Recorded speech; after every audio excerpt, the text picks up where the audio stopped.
the, I should say, continuation of our Transformation Fund Community of Practice series. Many of you who attended these sessions in the fall might recall our latest session in December with the University at Albany, where they talked about their new Great Danes 101 program, which was a very forward-thinking program related to preparing the parents and primary caregivers of first-time students for the college-going experience. And many of you gave some great feedback that you'd love to learn a little bit more about UAlbany's Great Danes 101 program. And we just didn't have enough time necessarily during December. So as we launch our spring 2025 portfolio for the community of practice, we're very pleased to have this serve as our kickoff session. And at this time, I'm honored and thrilled to reintroduce to you all Dr. Linda Krzykowski, who really helps oversee the Great Danes 101 program at University at Albany. And she's going to take us on a bit of a deeper dive into how they've developed the program. And we want to create some space at the end, particularly more than we had at our December session, for you to ask individual questions with Linda. So Dr. Krzykowski, please take it away. Thank you. Thank you, Casey. And welcome back, everybody, on this winter, cold and snowy day. Let me just say I'm delighted to be back now that the course is over and we taught it for the very first time this fall. I have been just diving into all the data that I can get from my parent learners from the class. We are matching parent learners to students, so we're trying to see the impact on our students if their parents were engaged in the class. So what I have prepared for you today is kind of some background on how we developed the course. We will go into the course and I'll kind of demo it live, and then we'll come back. I have a PowerPoint. I'll share with you some of the data that I have. But as we're going through, if there's more questions than me sharing data, right? Because I could spend all day, mucking around in data. I want to keep this as interactive as possible. So feel free to just unmute and ask me questions as we're going through if something's not clear. And then also, of course, we'll definitely have time at the end for questions. I will also let you know I've been invited to present at the First Year Experience Conference in New Orleans next month. So if any of you are going to be at that conference, I will be there. Please look for my presentations. Come join me, meet me in person, whatever. So I'm very excited that even nationally, the idea of doing a whole course for parents is kind of getting some really interesting traction. So I'm going to start off. Let me share my screen, and hopefully you are now seeing my PowerPoint slides. And I'll just kind of go through these things kind of quickly to set the table, and then we'll delve into the site a little bit. So just to let you know, we'll do kind of an overview. We'll look at the site. Some specific things that Jen asked me to cover was, how do we get parents to enroll? How do we keep parents and families engaged? Then, as I said, I have some of the results that I've been playing around with. And based on those results, excuse me, making plans to change a few things for the fall of 2025. We are going to teach this class again in the fall of 2025. We're going to continue on with our current vendor while we simultaneously work with our IT department on campus to eventually be able to offer this in a Brightspace community. And like I said, lots of questions and comments, and feel free to interrupt me as well. Just to remind everybody, hopefully you were here or you saw the recording from December, but we created a free semester-long online course available to the family members of all UAlbany first-year students, freshmen and transfers. We designed the course to demystify the college experience, but also to really do a lot of teaching about how parents and families need to play an important but a supportive role now that their students are in school. So to make sure this was an educational experience, it has a syllabus, it has learning goals for the course for each week. We had office hours that we did on Zoom every week on Wednesdays. I offered, meet the professor at family weekend. We actually even put a midterm in there. Parents didn't really do the midterm, it was optional. And then each class, each module started off with a video of a student texting home an intro video from me with a weekly tip for parents, learning goals for the week, and then we stacked in UAlbany videos specific to our offices and campuses, general videos from the vendor that we used, which was Innovative Educators and their product called Parent Lingo. Conversation starters, hugely popular. I want to show you those. Additional resources, we dumped in extra documents in case parents wanted to go into a deep dive on any particular topic. And we ended each class, each of our 18 modules, with survey questions. Again, just quick recap. This is how we structured our class. So the pre-class expectation starting, that was for parents while they were moving their students to campus. Then we welcomed them, went into orientation, and then went through the entire semester, trying to align with major fairs that we had on campus, with midterms, those kinds of things. So many of you in the questions last time were saying, well, how did we introduce this to the campus? And so I thought I'd just talk briefly about that, and then we'll take a look at the site. So an email went out from the provost and the president announcing that we were doing this. And that went out in, I think, April, March of last spring. And just kind of set the table that this was going to be a class and we were going to be asking people to participate. We, though, and when I say we, it was mostly myself and my colleagues in undergraduate education. We developed the learning goals, the conversation starters. So all of the content that you're going to see that was really written, that came out of us, and we created videos for each session. But then we reached out to campus partners and we provided them. So if we were asking them for a video for, week 2, for example, we provided them with the context of what we were going to be talking about in week 2. We gave them the learning goals for that week. And in most cases, we also were pretty specific about, could you please cover this topic?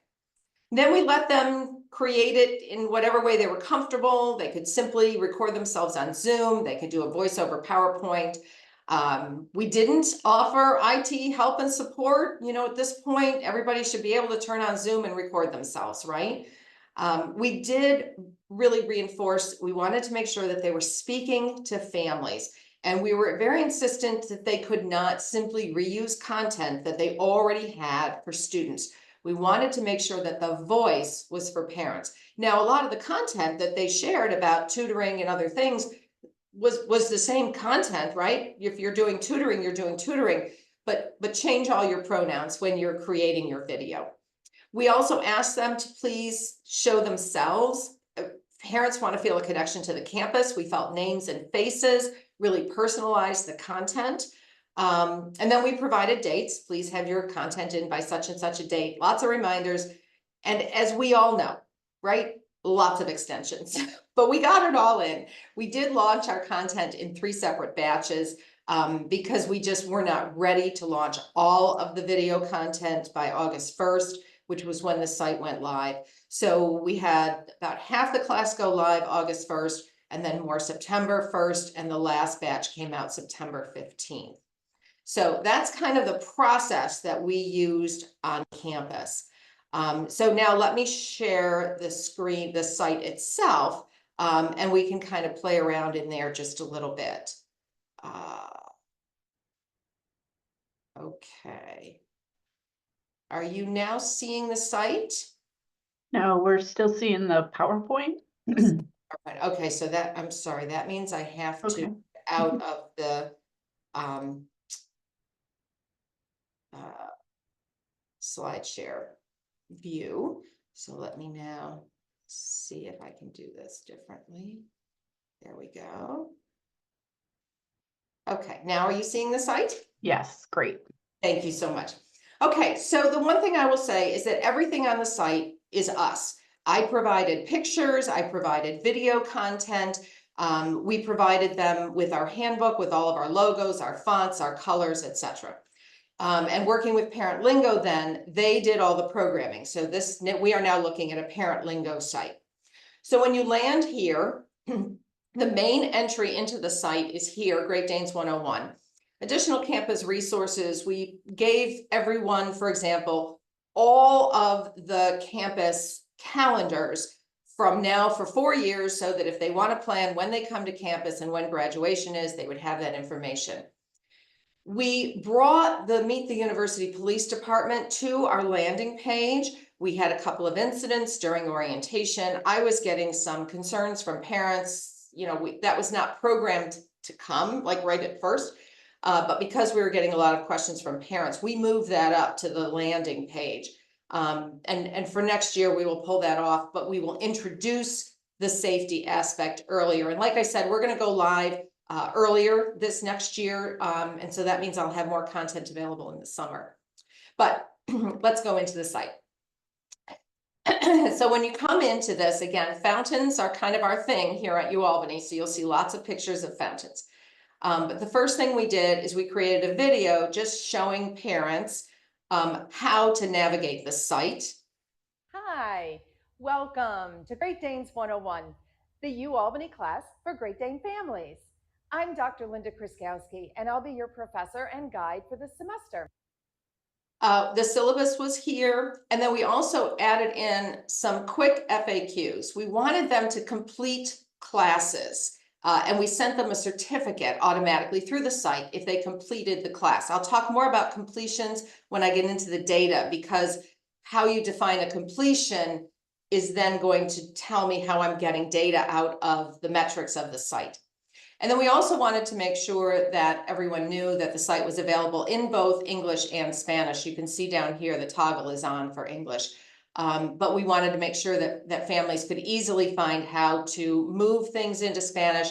And again, the videos are all closed captioned, but how those could also be available in Spanish. Then each one of the modules here, these are all my 18 different modules as you go through. Again, originally only about half of the class was available, and then we added more content as we went through. But let's take a look at what one of the modules looks like. So this was thinking about majors. Excuse me. So if you start at the beginning. Maybe I'll go to Munch. They are doing a raffle for AirPods. Hi, welcome to class. When your student applied to UAlbany, they probably indicated what they want to major in. Or maybe they indicated what they thought they'd want to major in. Or maybe they indicated what they thought they should major in order to get a good job. So at the beginning, I kind of preview the session. The end of my video gives my tip for the week. In this particular, and my videos are all about 3 minutes long. My tip for the week was to be open, understand that your student is going to be exploring different majors on campus, and that that's part of the process of learning about college.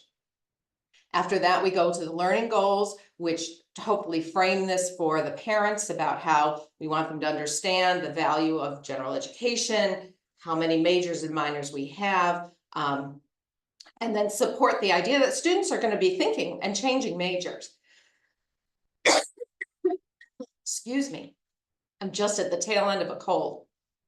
For your student. It's really important for students to consider meeting with their academic advisor to discuss interests in different subject areas. So then this is just an example of the content that our offices here on campus created. This is coming from our advising office, and they walk through all these different topics about majors and minors. The additional information, the next part, oh, excuse me. These are the videos from the vendor. A little bit of and so eye-opening moment, I guess, for him. The vendor offers when they get different videos from parent perspectives. Yeah. Especially freshman year, you start meeting people and friends, and they're all doing something a little bit different, and you start to wonder, is this right? What I'm doing, is this appropriate? Would I be happier doing something different? And so there were definitely discussions about that freshman year, and even into sophomore year. I think it was probably end of sophomore year before he really felt confident that he'd made the right decision. I would tell them, this is an example, even when a lot of adults tell you to explore your possibilities and spend a lot of time trying out different classes, make sure that you're going down a path that you think can end somewhere, because you can choose a major and not do anything with that, and that's fine, but you don't want to spend 6 years in college because you didn't get on track fast enough. After that, this is where then the conversation starters came. And so we wrote these, and these are just flip cards. So, these are ways that parents could now engage with their student about the information that we had on the site. So we gave them specific questions that they could ask their students.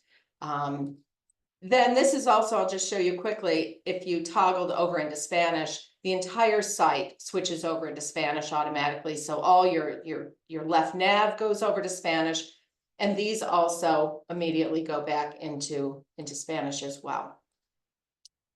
So that's, so then after the conversation starters, Ask the Expert provided them with the Zoom link and the date that we would be talking about majors and minors. So the Zoom link was the same. Excuse me. The Zoom link was the same for every Wednesday, but the topics aligned with the class that had taken place. Oh my goodness. Then at the end, each class ended with a class survey.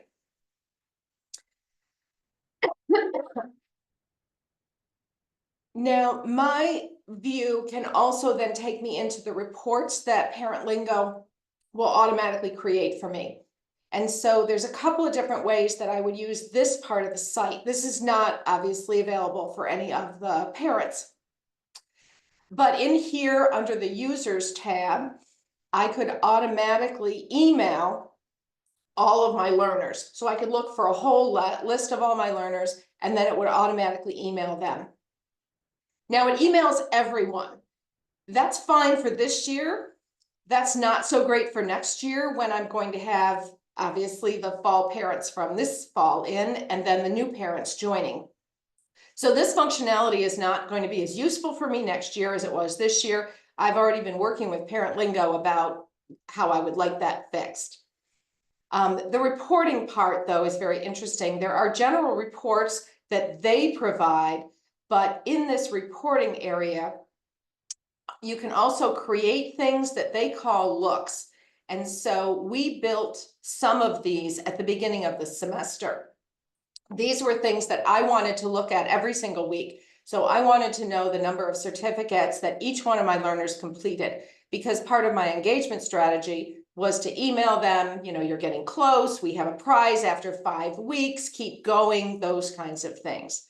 I also wanted a usage report so that I could see how many people were logging in when. I wanted to know who had not logged in for the last 2 weeks so that I could encourage them to get back into the site. And so Parent Lingo was very good about setting these all up for me. We are now working to create more of these, what they call custom looks. As I'm learning about what more data I want out of the site, they're working with me in the background to create more of these, what they call looks, more of these custom reports for me. Okay, let me stop sharing that and let's get a tissue here and ask you, are there any questions you have at this point? Next, I'm going to go into our engagement strategy and how we and how parents actually use the site. But I'll just pause for a minute to see if anybody has questions. No, we're doing good. Okay, I'm going to go back and share my PowerPoint then.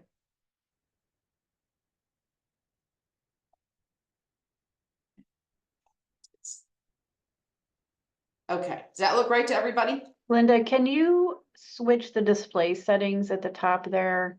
Yeah. Because we can see the next slide. Oh, okay. It'll make it bigger for everyone too. How's that, better? Yes, perfect. Perfect. Okay. So our enrollment strategy, how did we get families to the site? I'll tell you what we did, and then also some things we're going to do a little bit differently for next year. So we have in-person orientation. We call them connection days. Those are in June and in July. The site was not ready yet, but we did advertise it. We had a QR code, and when they went to the QR code, we captured their names and their email addresses. So after our cycle of these connection days, and those end by the middle of July, we had captured about 400 parent names who were obviously very interested in the site and had tried to register, even though they couldn't actually do much with it yet. We continued to email all of those people weekly once they did this pre-registration. Once we captured their name and email address, We gave them little hints about what was to come and tried to keep them engaged. So that was going on throughout July as parents were kind of, trying to find the site. But then we launched August 1, and so we emailed all the families that we had contact information, and that came through our admissions CRM site. We use Slate here on campus. So we crafted a message, we sent that out. We then, about a week later, we did a call them all. We did it in both English and Spanish, and we left a voice message to the phone numbers that we had.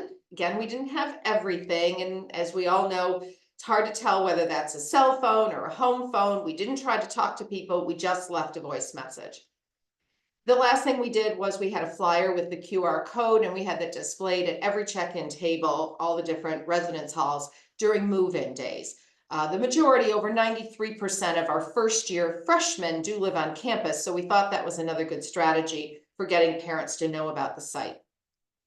For next year, the site will be ready by the first to the middle of June, and so when parents are here, we're going to encourage them to go to the site. They will actually be able to get into the site, they can register for the site, and we'll be launching everything much earlier next year.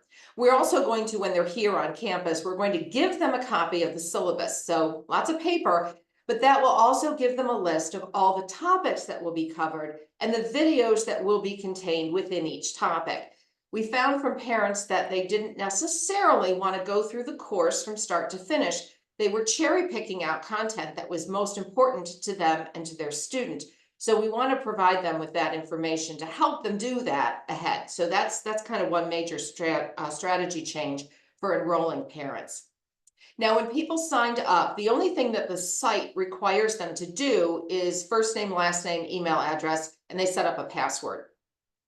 But Parent Lingo will allow you to ask more questions if you want to. And so we did. We asked a lot of questions. We wanted to know what semester the student was starting because we knew we were going to use this for 2 years. And so now I can kind of call my learners with respect to, who has students who started in the fall of 2024 versus fall of 2025.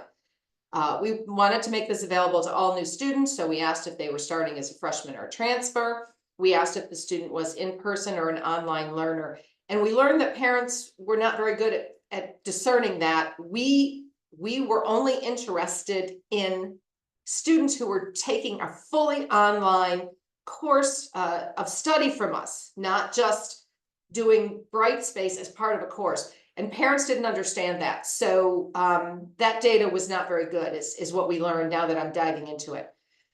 We asked what the relationship was for the student because this was open to all families, all support networks for the student.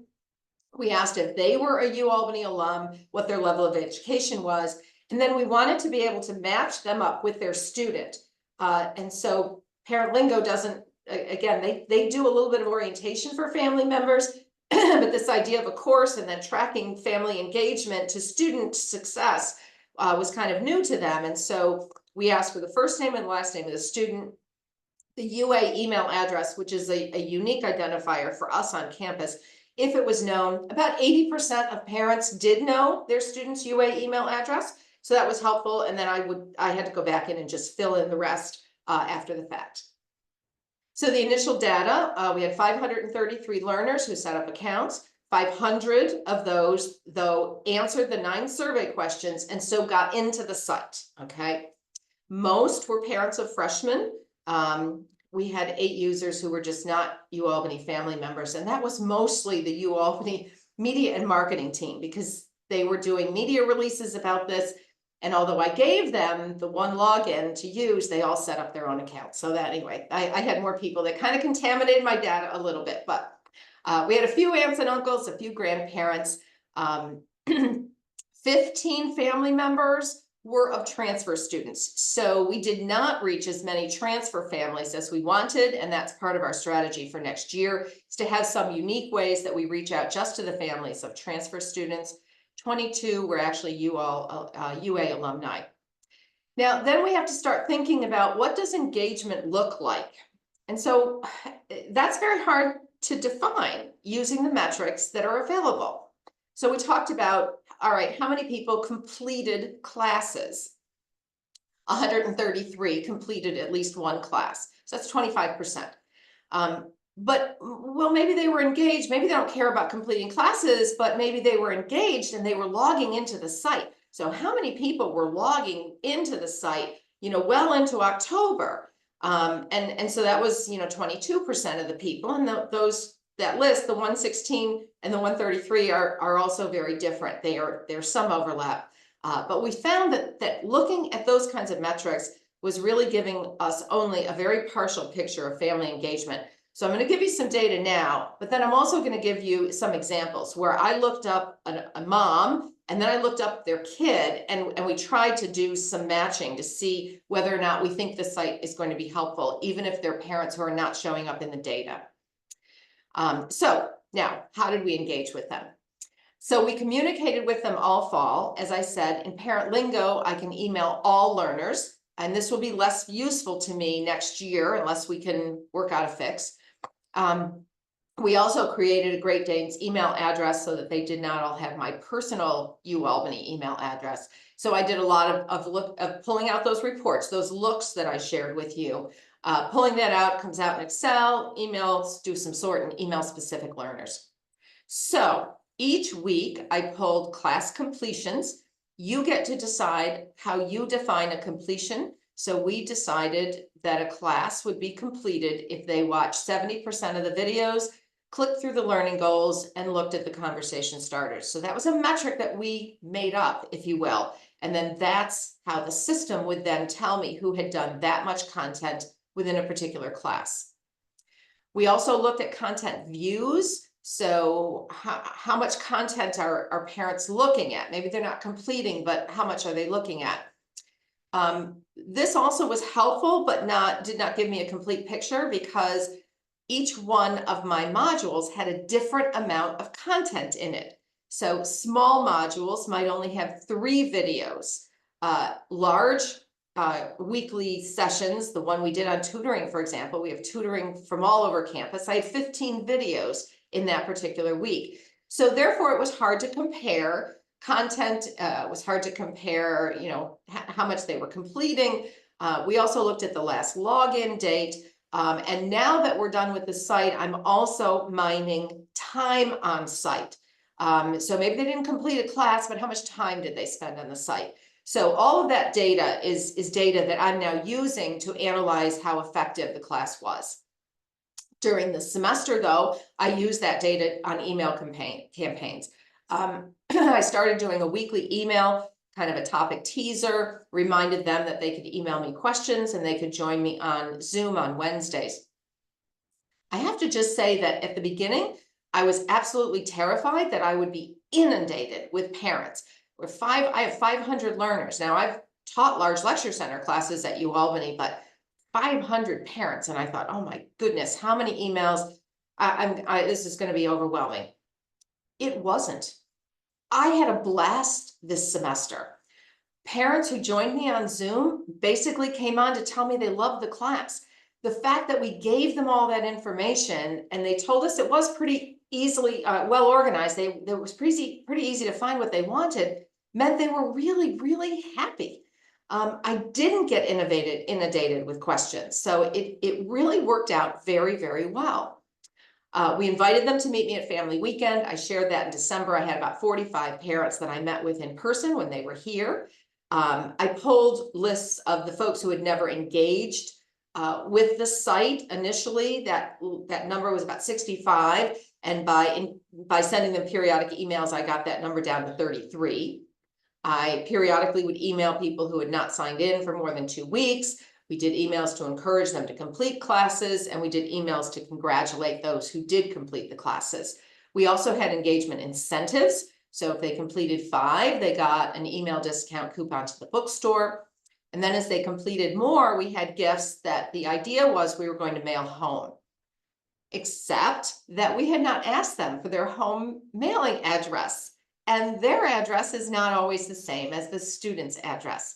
So I was emailing family members saying, oh, terrific, you made it to 8 classes. I'm going to send you a small gift. Can you please tell me your home address?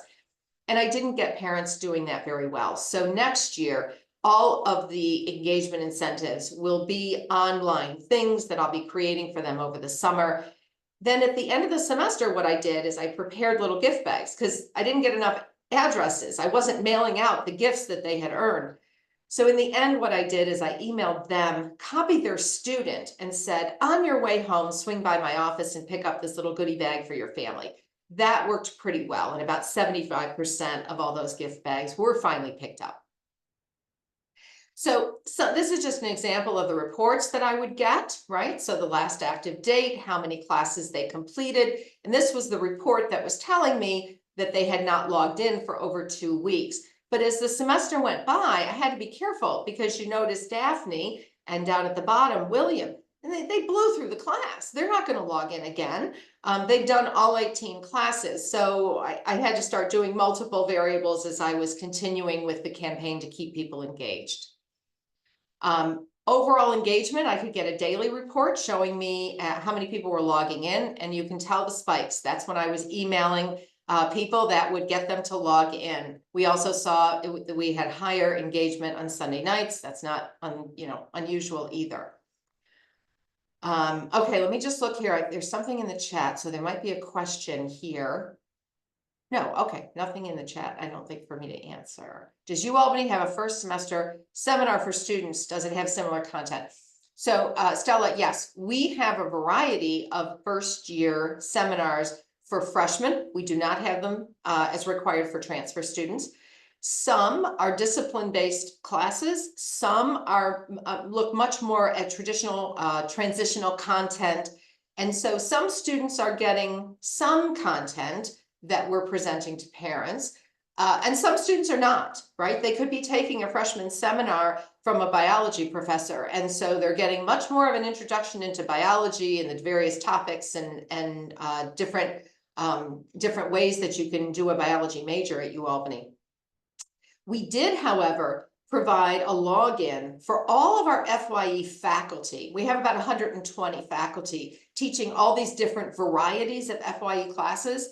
So we gave them all one login and we said, go into the site. If there's a video that was created for family members, but it's capturing a topic that you want to talk to your students about, by all means, share that with your students. So we tried to make that readily available for the FYE classes, okay? So I hope that answers your question a little bit. But what we did not necessarily align with FYE classes. We tried to have it align, though, with the major things happening on campus that all the FYE faculty were kind of making announcements about. Okay, so let me just share a little bit of the results so you can get a sense for what we were looking at. So average time on site. So for all of my learners, the average time on site, 112 minutes, that's almost 2 hours. So even if they did not complete classes, that's a lot of time. We were very, very pleased with how much time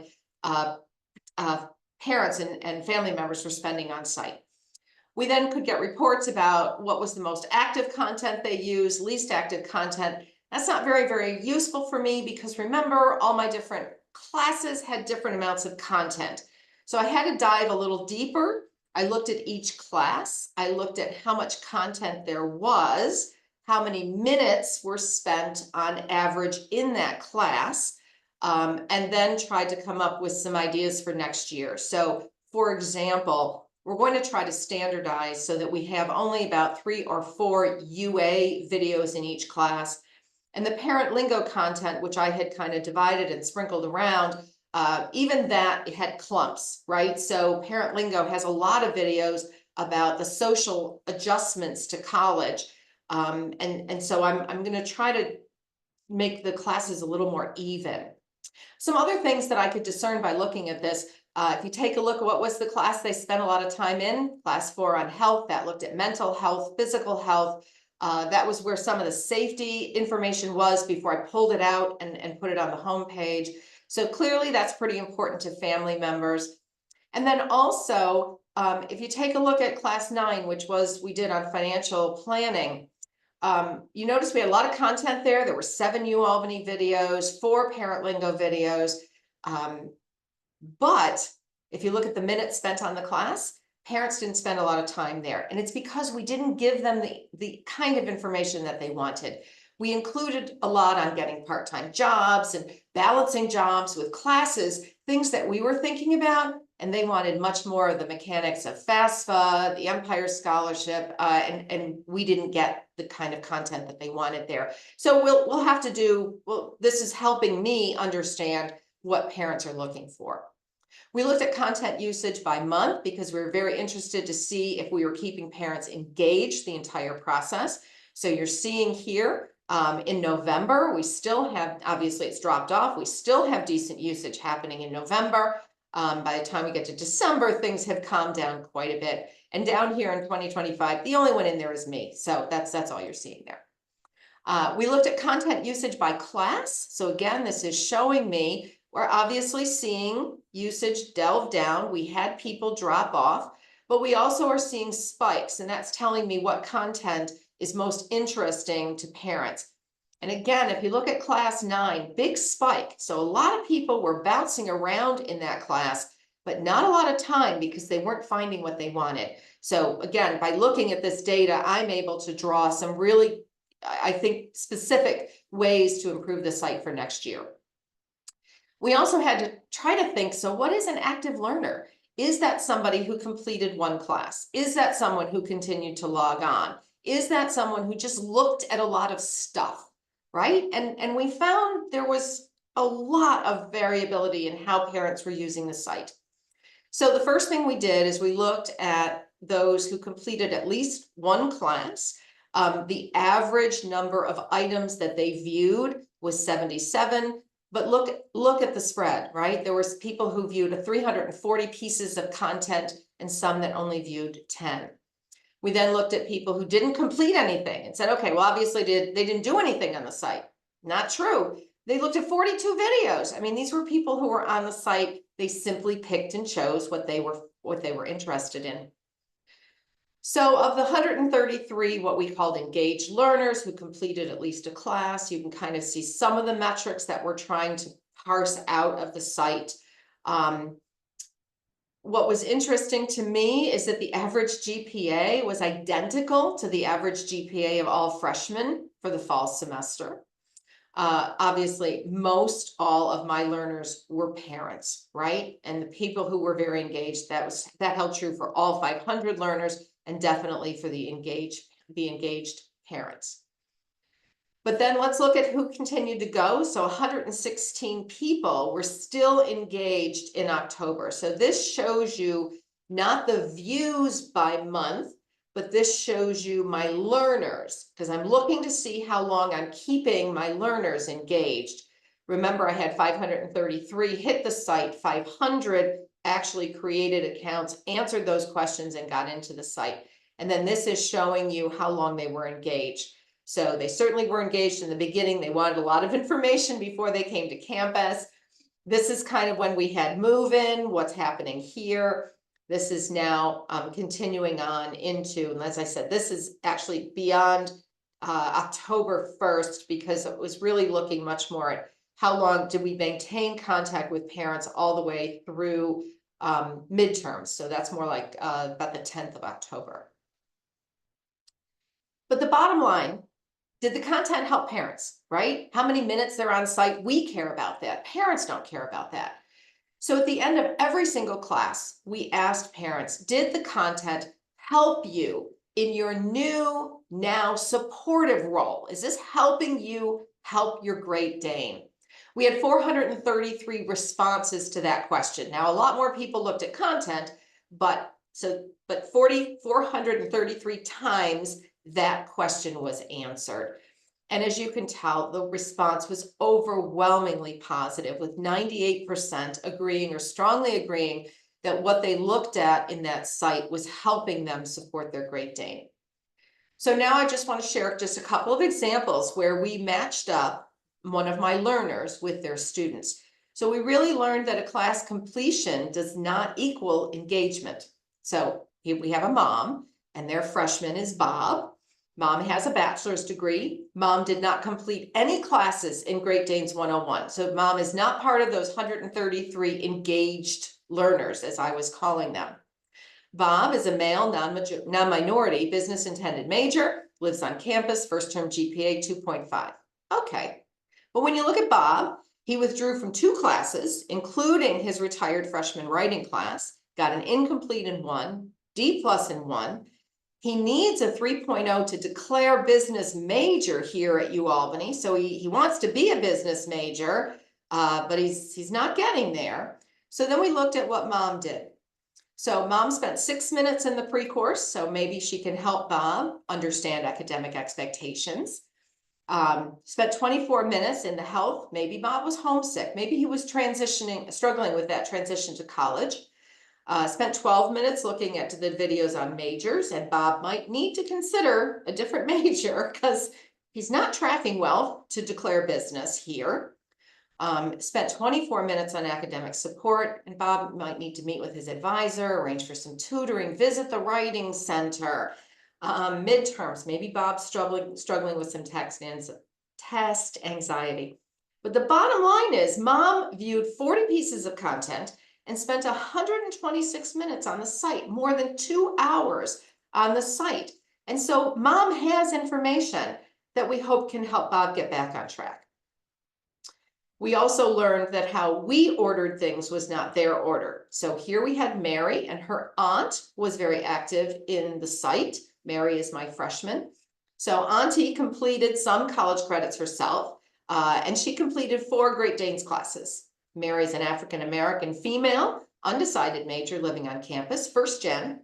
Her first semester GPA was 3.01, but she dropped a public health class and she got a D+ in biology.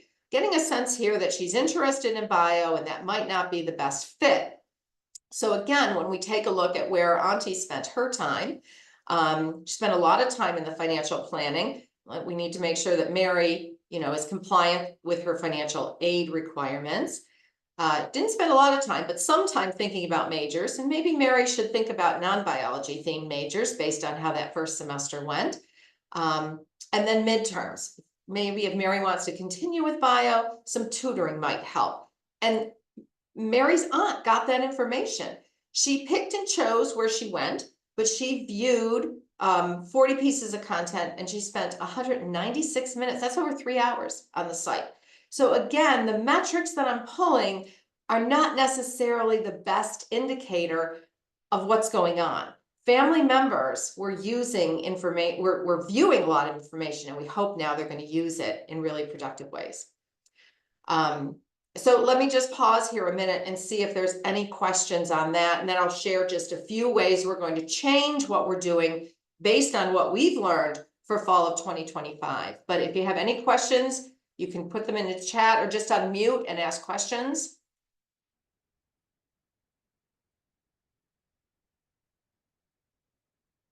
Okay, well, I'll keep going. I only have another slide or 2. So for round 2, what do we have to do now? We have to obviously review the content, update some minor changes to others. Within the site, if, for example, it has a date in a video, we can just add a flag of the new date. We don't have to reshoot that entire video. Some videos, though, we learned were not necessarily what parents were looking for. So I am going to go back to my colleagues and ask for some different videos in a few cases.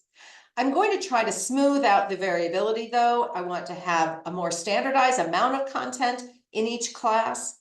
The fact that we're going to launch this in June at the in-person connection days, that means I need to have a summer class, because the questions family members are having at that point about moving in and about roommates, we dealt with roommate issues if you're not getting along with roommates. But because we started the class once students were here, we didn't talk about how the roommate process works or how you sign up for housing or some of those things. So I'm sure we're going to have to anticipate different questions now that we're launching earlier. And because of that, maybe we need a Meet the Professor session at orientation. Maybe waiting until the end of September at Family Weekend when we had the, come to my office hours in person event. Maybe that was too late. So we may try to move that up a little bit earlier. I'm going to rethink office hours. We want to be available to parents, but I just didn't get that many people coming. We held office hours from 4 o'clock to 5 o'clock. Maybe we need to shift those later. We held them in the middle of the week. Maybe it's better if we move them towards the end of the week. I'm actually in the process right now of writing a survey that we're going to send out to the 500 people who were in the site. And some of these questions will be on there. So things that I can't answer by just looking at the data, I hope can get some qualitative responses from some of the family members. So that's happening, I think, in the next week. But what do I want for round 2? I want to double my enrollment. I want to have at least 1,000 learners in the site, maybe more. I want to have some specific enrollment strategies for transfer students. I didn't get enough of those. And we also realized that EOP student families are very ensconced in their own summer programming. So even though we were emailing the family members of EOP students, we emailed all incoming students. We think we could do a better job communicating to the family members of our EOP students. So we're going to layer that in. We're going to try to increase our engagement rates with 40% of learners remaining engaged until the end of November. And we're going to try to do that in the site as well by having some featured content. So we'll kind of move some content up and feature that a few times to get people to re-engage. And we want to have at least 50% of the learners do more class completions.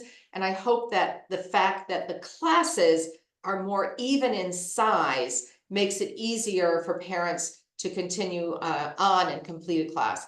I think the fact that we're going to give out the syllabus in person when they're here on campus in June and July, that will also help. The learning goals are all in the syllabus. So I may actually take the learning goals off of the website. It's one more piece of quote unquote content they have to click through.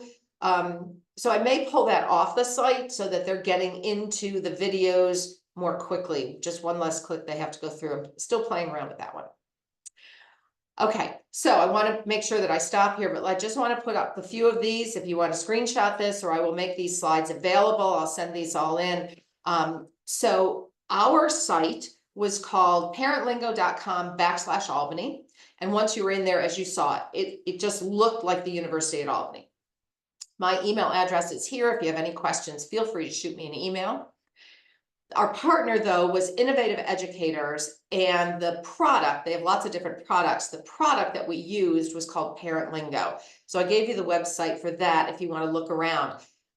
They will do free demos for you, and they'll demo lots of different sites. So they do parent orientation. There's lots of different ways that schools are doing parent orientation. No one had thought about doing a semester-long parent class, and they were thrilled to work with us. In fact, if you go to their website, you will see we are a featured case study on their landing page. So they were very, very happy to work with us. And then I'm going to throw him up here because he was wonderful, but my guy, right? So if you work with them, you get a programmer. And so the person that worked with me to develop the site, help me with all my data, help me with all my, any issues, any glitches with the site was Ryan. And so there's his email address as well. So let me stop sharing now, and I'll answer any questions. It looks like there's something else. Did you consider office hours over lunch? Corey, that's a great idea. No, I didn't. I was teaching other classes and had office hours for my students. And I was really focused on the fact that parents would be more available at the end of the day, but lunch hour is a good idea. And one of the things I was thinking too is maybe I should vary them. I thought if it was a standardized time, they'd get into a routine of seeing me if they wanted to. Also, that's how we do office hours, right? We were trying so hard to model what a class is like because their kids are in classes, right? So there was such a strong emphasis in everything that we did was like, make it like a class, make it like a class. But maybe we need to vary office hours, and some weeks have them in the morning, lunchtime, evening. That's where I'm going to try to get some more information from my learners. What time would have been good? Or did you just not want to come? In which case, that's okay if you're getting all the information that you wanted, but maybe the office hours schedule that we provided wasn't the best. So we're definitely going to play around with that. other thoughts, questions, comments. I would welcome your thoughts and ideas as well. Like I said, we didn't have a template to work against. We were making this up as we went along. And now we're trying to muck around in the data to see how well we did. And we are doing it next fall again, and I will teach it again. So I welcome your thoughts. Linda, did you all have a session or some sort of way for parents that went through this to connect during like your parent-family weekend on campus? We did. So we had 2 hours of office hours in the campus center right when they were signing in for family weekend that Saturday morning. So I came and there were signs up, you know, if you're in the class, meet the professor. You don't know what this is, here's the QR code, join the parent class. So we did do a big push during family weekend. We did not, other than the QR codes though, at the check-in tables for our residential students, we did not do anything during orientation, and that's the first time parents are on campus. So I'm not exactly sure how, but I think for next fall, we're going to layer in an in-person thing during the days when parents are moving their kids in. Jen, the one thing that was nice though for me, having taught here for over 30 years and you know, you have office hours, no one comes, right? It was great because the parents who came to my office hours in person on parent weekend brought their kid and said, look, I'm going to office hours, you should too. And so when the student was there, I was also saying, now you tell me, how many of your professors have you met? How many office hours have you gone to? You know, so we again used it as an opportunity to model the behaviors that we really so desperately want our students to be doing. Right, right.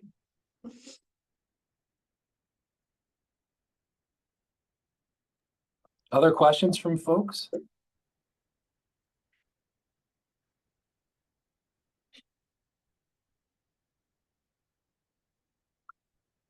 Well, I'm sure many of you are starting classes next week, if not shortly thereafter.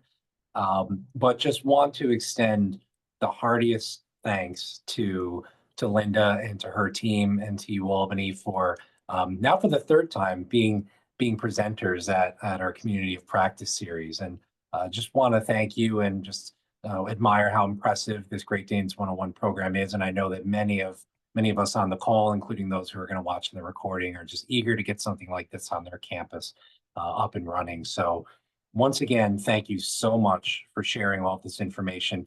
If folks have further questions about this, please feel free to reach out to me or to Linda directly.